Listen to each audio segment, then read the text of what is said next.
Hi friends, నేను మీ రంగా ప్రసన్న కుమారిని. అందరు ఎలా ఉన్నారు? బాగున్నారా? మేమైతే చాలా బాగున్నామండి. ఈరోజైతే పచ్చిపులు చేశాను. ఎలా చేశానో చూసేద్దాం రండి. ఫస్ట్ అయితే ఎండుమిరపకాయలు అయితే వేయించుకున్నాను. ఎండుమిరపకాయలు, ధనియాలు, జీలకర్ర అయితే నేను నూనెలో వేసి వేయించుకున్నానండి. చూడండి, వేయించిన తర్వాత అయితే ఉప్పు అయితే యాడ్ చేశాను కదా. ఉప్పు వేసేసిన తర్వాత అయితే ఇక్కడైతే ఎనుపుకుంటున్నాను. మా పాప అయితే చేయబెడుతుంది, కారం అని చెప్తున్నా కూడా వినట్లేదు.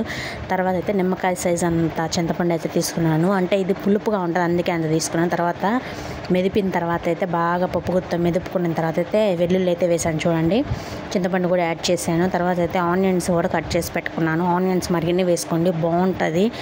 చూడండి, ఇంకా ఆనియన్స్ కూడా వేసేసి బాగా మెదిపేశాను.